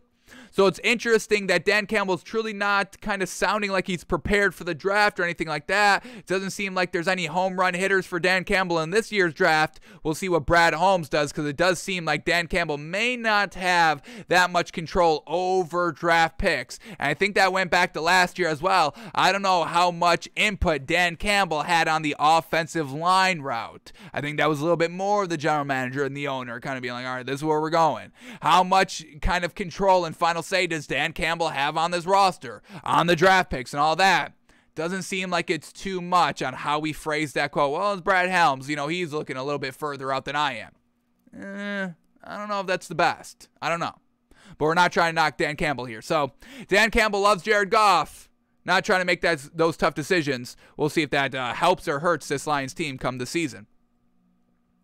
And then we get this right here. The Lions head coach Dan Campbell really likes Jared Goff, but would not rule out the team drafting a quarterback with a first-day pick. So once again, just kind of going on what we're saying. He likes Jared Goff, but I don't know. He doesn't have control. Him kind of telling us, but we can do whatever on day one, kind of once again tells us maybe he doesn't have final say or even majority say or anything like that. Influential say on who they draft. So Dan Campbell loves Jared Goff. Really likes Jared Goff. Believes he can win with Jared Goff. Sean McVay told us you can't win with Jared Goff. Proved you can't win with Jared Goff. And then won without Jared Goff. So, I don't know. It's hard for me to overlook what Sean McVay did to Jared Goff. And then what is happening currently with Dan Campbell and Jared Goff. I can like Dan Campbell, and I cannot knock him, but man, oh man, Sean McVay, he's proven. What are we supposed to do? Just kind of be like, well, Sean McVay, he can make everybody work, but Jared Goff, Dan Campbell's going to make Jared Goff work. He's going to be the one to make Jared Goff work. It's a tough sell to me. It's a tough sell. All right, here you go. Next story up here. Daniel Jones, quote, feeling good as he embarks on pivotal 4th season with the Giants. And hey, that's great. You got to be feeling good. I mean, this man could easily be like, I'm distraught. I'm a little broken here. And not because of anything that he's done, but what this whole organization has been the last 4 years. Literally not helping this man out any. Coaching wise, never had the right coach. Special teams minded coach. When did we start doing that? Y'all know we don't even like defensive minded coaches. Y'all think we're going to be gushing over special teams minded head coaches? Are you crazy? So never had the right head coach, never had the support from the general manager. General manager was always trash and all that. So everything is looking bright and sunshines and rainbows for Daniel Jones heading into this season, and he's feeling good about it. So, hey, he's optimistic. This entire team is feeling optimistic. The fans should be optimistic. This could be the year everything gets put into place if these players are actually good. But the good thing is this year we will finally know, are these Giants players good? Is Daniel Jones good? Is Saquon Barkley actually good? Are there draft picks last season? Who was it? Kadarius Toney. Is Kadarius Toney good? We'll finally know this year. Finally, after years of wondering, we'll finally know this year because they've got the right coaches. They've got the general manager. They've got the right pieces in place to evaluate the talent that they have. Love it. All right, so let's read into this article to see what Daniel Jones is saying. How optimistic, why he's optimistic, is he optimistic? We're just assuming he's optimistic because he's feeling good, but let's see what he's saying. So here we go. First lead up right here. The neck injury that ended his season prematurely is no longer an issue, Jones said Monday. He says, quote, no, I'm feeling good and ready to go. So I'm feeling good was on kind of, his injury. Last season, real late in the season, a little banged up with the neck. They kind of take him out just as a precaution. I feel like he could have maybe played the final game, maybe the final 2 games if they were in contention for something, but they better be safer than sorry with them because the Giants weren't doing anything last year. So that kind of clickbait quote is about the neck. The neck is feeling good. The neck is ready to go. But what about his overall feelings on the team? Is that still good? It should be. Here we go. Next lead up. Here we go. Jones isn't concerning himself with the matter. Let's go back up to the top here. That's not enough. That's not enough pretext. Here we go. The hypothetical upside is easily understood. Jones plays significantly better with Daboll calling the shots in 2022, and New York enjoys the security of the 5th-year option while working on a long-term deal. The downside, however, is visible with another franchise, Carolina, where the Panthers are carrying Sam Darnold's $18 million in guaranteed money while actively pursuing the other options at the position. Jones isn't concerning himself with the matter, which is entirely out of his control at this point anyway. Talking about, signing the signing the 5th-year option, not being offered the 5th-year option and all that. So he says, quote, I think those things there'll be a time and place for those conversations. So we'll see and we'll take care of that. We'll do that when it come up. But I'm focused on what we're doing here, preparing and taking advantage of every day we have together. All right, so he's not really kind of feeding into anything that he cannot control. And then the final quote here, let's read the final lead up. Taylor has seen plenty in his NFL journey, and should he not see the field, he can be helpful to Jones. So here we go. Tyrod Taylor says, quote, or Daniel Jones and Tyrod Taylor, excuse me. He says, quote, yeah, I'm excited. He's a guy with a lot of experience in this league. He's played at a high level in this league for a long time, so I'm looking forward to learning from him and working with him. I talked with him when he signed in here today, so I'm looking forward to continuing to build that relationship, and I think that would be great for both of us. Great for our offense, great for our team, so I'm looking forward to having him. So right there, he said, yeah, we talked when he first got signed, and we talked when we both came in the building today. And that doesn't seem like it's that great of a relationship, texting back and forth every single day, everything like that. All right, congratulations, you're here. Oh, hey, you're here. Hey, I'm here. That's their only conversation so far. So it doesn't seem like, they're getting along, like they're kind of going above and out of their way, to kind of get along and all that. So nothing's really kind of being said here with Daniel Jones. This is nothing really any good quotes that we can really take anything out of. Daniel Jones just kind of being a little bit milquetoast out here, which, we've got no problem with, but not really kind of putting any spin or any real information in those quotes. So, all right, Daniel Jones is feeling good coming back from that little bit of a neck injury, neck tweak. So we've got nothing on Daniel Jones. That was a, what do we call it? A little bit of a waste? A little beef there? A little beef in the article? No beef in the article? The article beefed it? Whatever you want to call it, folks. No substance in that article by Danny J. All right, let's see if we get a little bit of substance in this one. And this one's real interesting. We get a reason why this man is signing with a team that he may not have even a chance to play with. But here we go. What enticed Trevor Siemian to sign with the Bears? ? He says, quote, the compass is set. There are really smart guys who believe in what they're doing and have a clear vision for the direction of the club. That was something that was attractive to me. So the Bears, new head coach this season. We don't really love it. They got Matt Eberflus, who is a defensive guy who we do not like. He's talking about building a foundation. And, Justin Fields being an offensive guy, obviously the quarterback, defensive coach, not great. Then you bring in Trevor Siemian, who left the Saints this season and is kind of saying, hey, there's some smart people here. Yeah, smart defensive people, yeah. But he's buying into it. So what sold him? What are they trying to sell over there in Chicago? Can we buy it, what they're selling? Let's see if their pitch buys us. Let's see what Trevor Siemian has to say about this Bears team that we're not the most fond of at the current moment. All right, so here we go. First, lead up to the quote. Within the Bears' new look organization, Simeon sees a strong visualization of what lies ahead, and that was a prevailing reason he was enticed to sign with the franchise. Says, quote, the compass is set. These are really smart guys who believe in what they're doing and have a clear vision for the direction of the club. That was something that was attractive to me. There were a few opportunities, but none that got me as excited as coming here. So he's loving this Bears team. Okay. Next lead up. Clearly, it's not an apples to apples comparison, as Winston is now a veteran in the NFL and Fields is about to enter his second year. Another difference is that building around Fields is the onus at hand for the Bears, and Simeon is well aware of that. All right, says quote.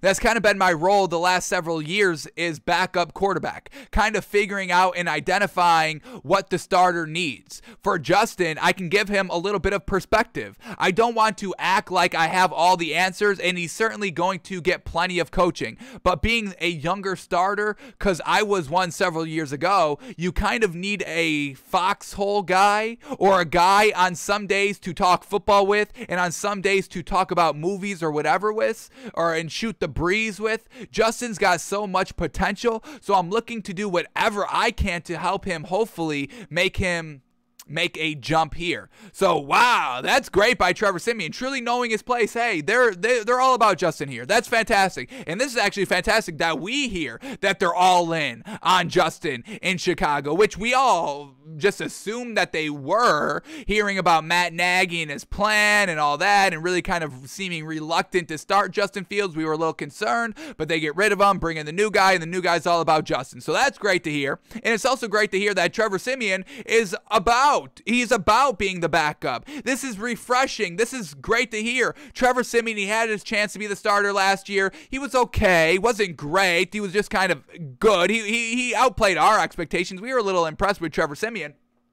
But instead of chasing a starting role or anything like that, demanding a starting role, he's all about, hey, I know this situation coming in here in Chicago. I'm going to be the backup, but I'm cool with that. I'm cool to help out Justin Fields. I'm cool to be kind of, the guy he can come and rely on and just, talk football with and shoot the breeze with, to be that foxhole guy. Trevor Siemian's all cool with that. And I'm cool that he's cool with that. It's refreshing to hear. Sam Darnold, you should take this approach. You're trash. You're a backup. Stop trying to be the starter. You're not a starter. Knowing your place, knowing you're not the best, and still doing whatever is best for you and some teams, help out, stay around the league and all that. This is great by Trevor Siemian, folks. Absolutely very well done. Wanting to be the backup. Doesn't need to be the guy in a team sport. Doesn't need to be the guy. We talk about that on the show. Not needing to be the guy. You can just be a guy, help a team win. You don't need to be the guy, the head coach, the quarterback, all of that. You could just be a guy on this team, and Trevor Siemian's going to try and help out Justin Fields as much as possible. So loving this already. All right, maybe we're coming to turn around a little bit on this Bears team. They're getting the right people, folks. This attitude is going to be infectious here in Chicago. People are going to be looking at Trevor Siemian and acting like him. And if everybody's acting like Trevor Siemian on this team, yeah, maybe we can buy into this Bears team. All right, so Matt Eberflus, I mean, this man is calling it like it is. Hey, Justin's our guy. Trevor, you can come and be the backup. We want you as a backup. We want you as the backup. But we don't want you as a starter. Laying it how it is, knowing what he wants, getting smart, great people on your team. Maybe we should be buying into Matt Eberflus. Maybe we should. It's still in the maybes phase. Let's not kind of, read too much into this and, throw out all of our rest of our thinking. But overall, okay, maybe we can buy into Matt Eberflus a little bit more. Let's talk about this next quote. Here we go, second lead up.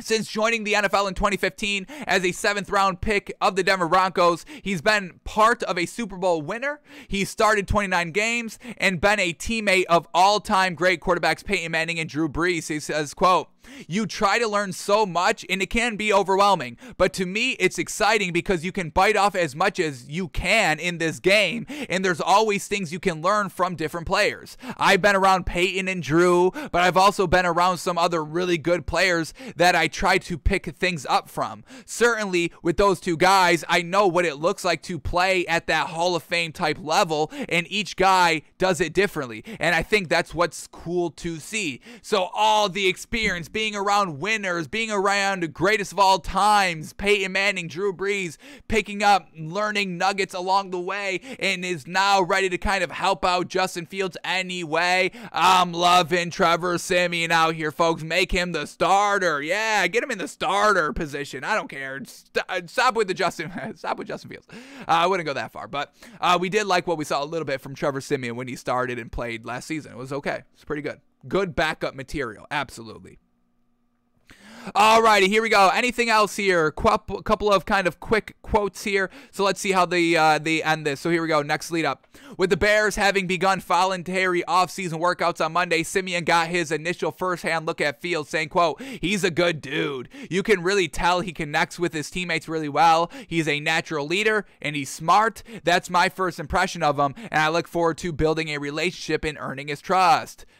Then we get this next lead up. Siemian stresses it will take time for Fields to round into the quarterback many believe he can become, though he realizes patience isn't a virtue often possessed in the NFL, saying, quote, "There's nothing he can't do." I think nowadays there's such a lack of patience with young quarterbacks. Some of these guys light it up right away, and they think that's the formula for everybody, or if somebody can do it immediately, then something's wrong with them. There's absolutely no patience, and that's the nature of the business. I think we're all aware of that, but at the same time, it takes time, it takes reps, it takes continuity, a little bit of stability. You've just got to give these guys a chance to flourish and show their potential and ultimately reach it.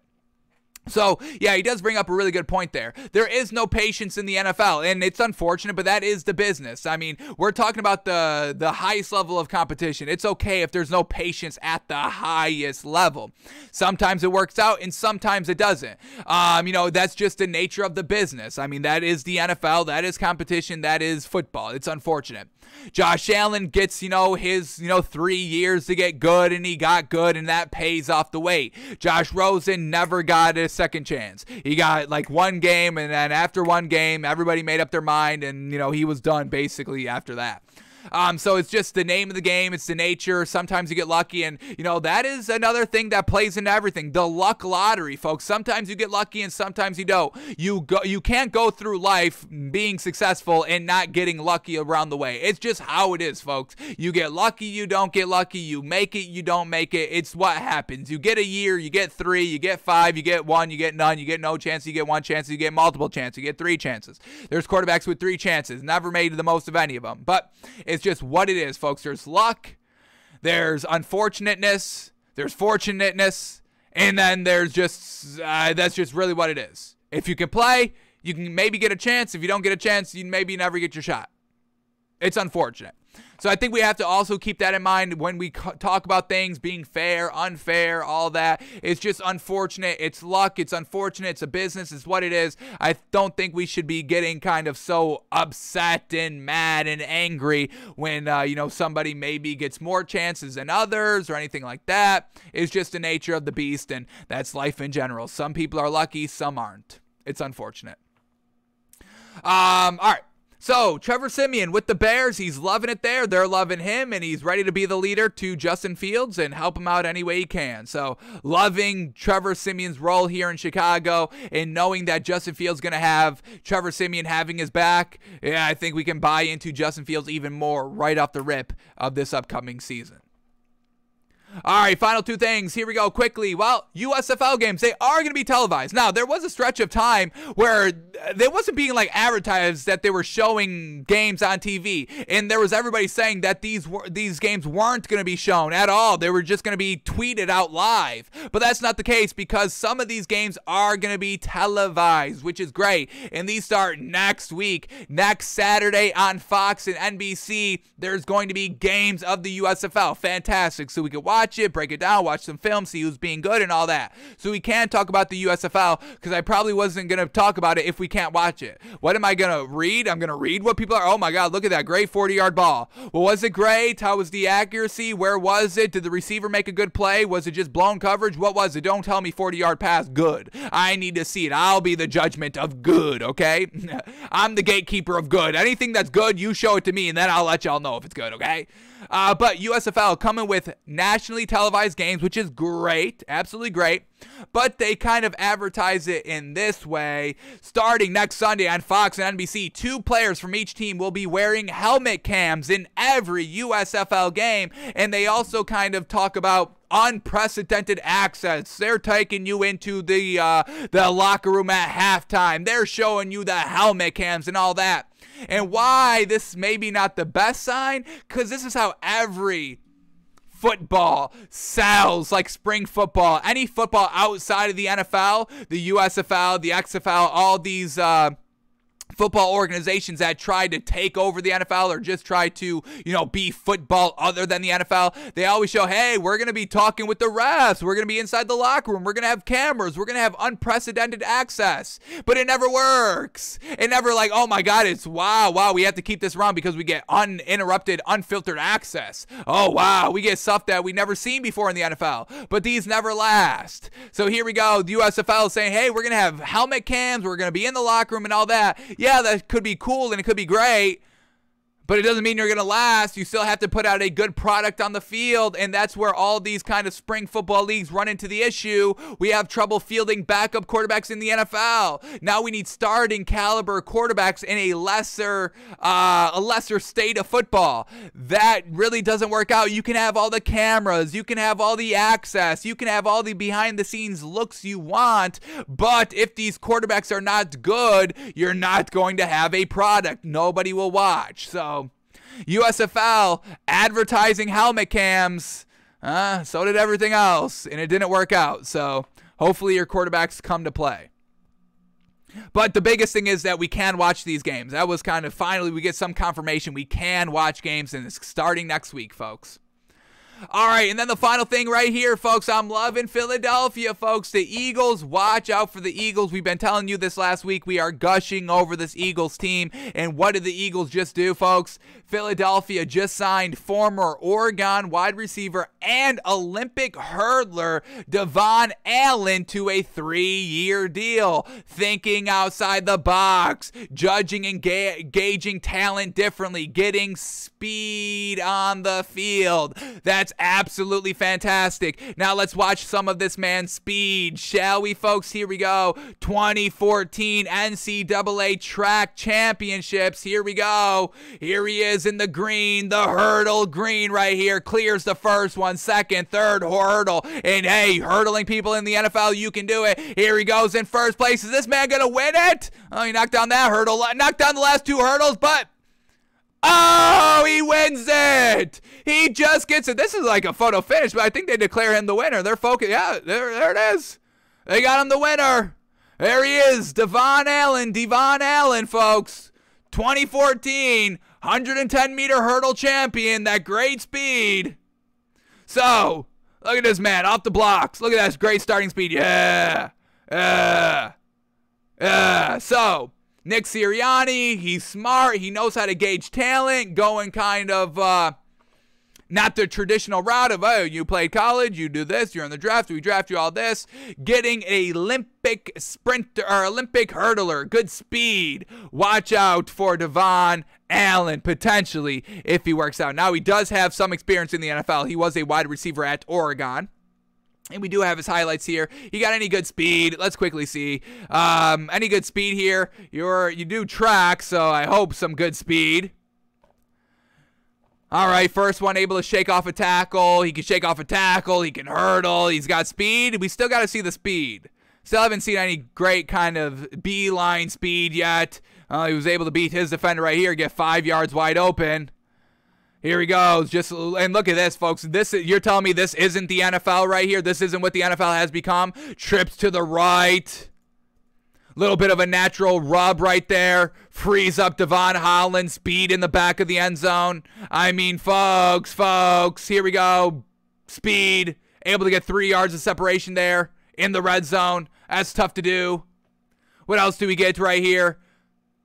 Down the middle of the field, once again, 4 yards of separation, and then the final 50 yards, beating everybody. Speed, speed, speed. What wins in the league? Speed. Tyreek Hill's best receiver in the league because of speed. In the red zone, speed. Instantly beats everybody. Back of the end zone, speed. Red zone again, beating everybody. Back of the end zone, speed. Readjusting to the ball. Great ball technique, ball skills. So Nick Sirianni and this Eagles team thinking outside the box, thinking, hey, let's bring him in, 3-year deal. Let's hope he pans out. Let's work with this man. I'm loving it, folks. Another reason why to love the Eagles. Nick Sirianni thinking outside the box. Love it. Love it. Gushing over the Eagles, folks. Alrighty, that's going to do it for us today, folks. We got to get out of here. We got basketball tipping off in about 2 hours, hour 40, hour and a half, however you want to count it.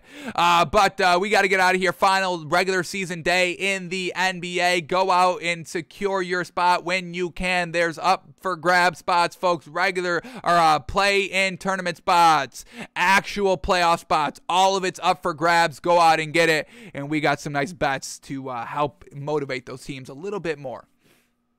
So, we're going to get out of here and enjoy that last regular season day of NBA. We're back tomorrow breaking it all down. We will reorder our power rankings one more time. We will walk through the playoff schedule in the NBA according to how it all pans out today. And we will crown a champion tomorrow on the show before the playoffs and playing tournaments kick out underway. So, back live tomorrow noon Eastern, doing it all again. Maybe we fit in Malik Willis, maybe not. We'll see how it goes. But we will see you back here tomorrow live noon Eastern, folks. Last day of the regular season in the NBA. Go get it done in the 76ers. So help me goodness, if you do not start everybody, we are done and you will not be in the top 10 and you will be bounced first round in our playoffs. I do not care.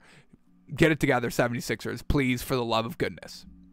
Alrighty, folks, we're out of here. Have a great one. We will see you.